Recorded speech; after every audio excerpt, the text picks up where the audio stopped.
It's Project Cargo Professionals. We're live at Breakbulk Middle East, and once again I'm joined by Thomas Vestergaard, UPF Group. How are you? Thank you. I'm very good indeed. Lovely to be here in Dubai. Yeah, likewise. Nice to see you again.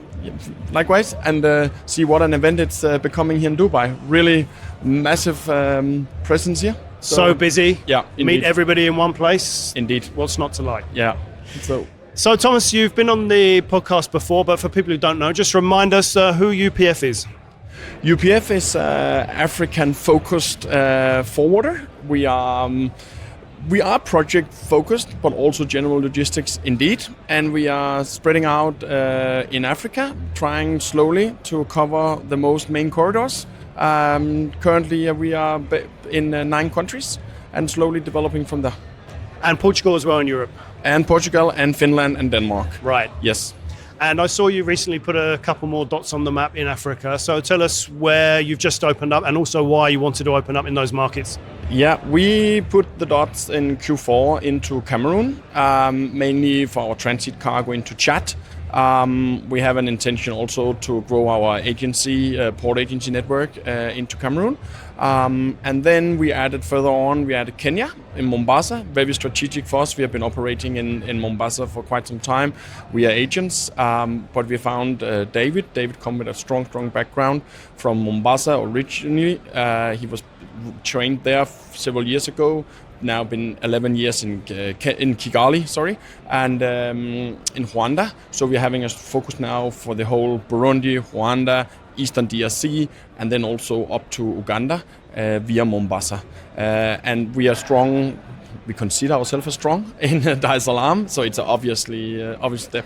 So and there we are now fully set with the port agency and logistics into the hinterlands. So it's And I read that there's been a few port closures and a lot of congestion in a number of ports in East Africa. What's been causing that, and what have you been doing to mitigate against that?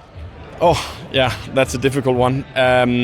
We have been moving a few ships up to Tanga. Tanga is on the north of Dar es Salaam, closer to the border into Kenya. So we have been having a few operations there recently. But actually now we are obviously not the only ones. So now Tanga is actually getting congestion, and we see also 8 to 10 days there. Dar es Salaam, it keeps growing. We are tracking on a monthly basis the area's congestion, both for the container, for the breakbulks, and we see the breakbulks is now exceeding 30 days, and the container ships, I think they were up to areas last time I saw a report, 19 days for the container ships to berth in Dar es Salaam. There's not much we can do. We just try and work with it, keep our clients updated. But Mombasa is also facing congestion at the moment. And a shortage of trucks. It's a rolling problem. And it keeps continuing. We see a massive shortage of trucks in the whole corridor. So you need to plan well, not to delay the cargo. And I always ask you about the Total LNG project in Mozambique, which seems to be on again, off again, but it's now on again. Now on again. What's the latest? It's now officially on again. They lifted the force majeure, which were communicated, and now they have officially announced the restart. So we are just sitting and waiting for the cargo to flow into Northern Mozambique. No, it's of course been I wouldn't say completely on hold. We have seen things moving, especially the last 6 months, but we see a growing interest at the moment, especially for cargo into Pemba, Nacala, where we also are, and we see air freights coming in with components at the moment, spare parts. We see people really start to ramp up to hit the ground running, and that's super interesting for us as a smaller independent forwarder. We are trying to support all the forwarders, and we're having requests from China, Vietnam, Turkey, all over the world at the moment into Northern Mozambique. And it's mainly construction equipment, steels, cranes from the crane company wants to position, some dredging material and these kind of things. Yeah. And we spoke a bit about competition last year. Tell us how that's changed in Africa. Is it becoming more popular for the international forwarders? How's the competition looking for you now?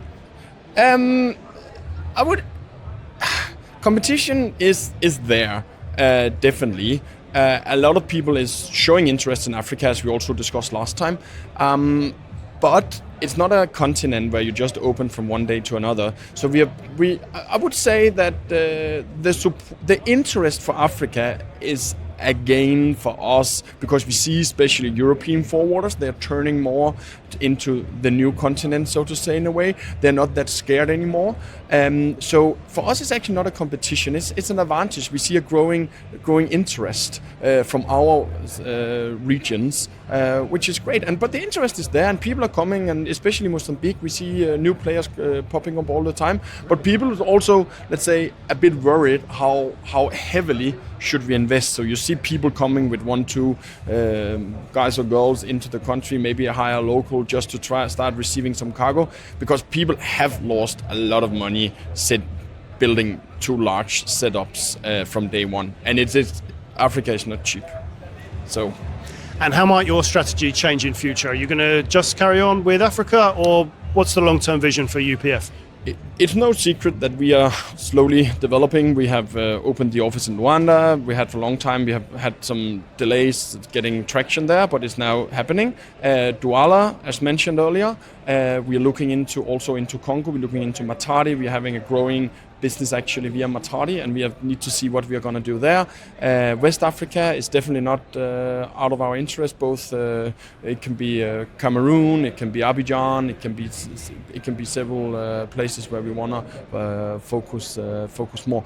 And also we already put on the map our. The map we printed the other day, we already put a dot in Kigali, so that's happening. We want to we will have an inland office in Rwanda. What's the market in Rwanda? What's the market is? Yeah. It's mainly because there's regulations for locals need to procure from local companies in local currency. So we're going to be present there with an operation because the sales is happening there. I've been traveling there quite frequently here recently, and you need to do the sales in Rwanda. So therefore we need to be there.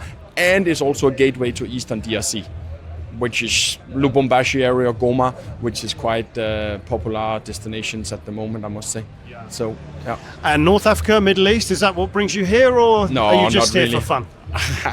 I'm here because a lot of our clients are here. A lot of our clients and decisions are taken in the Middle East. So that's the reason why I'm here. Not least to meet all the good friends from the industry. So.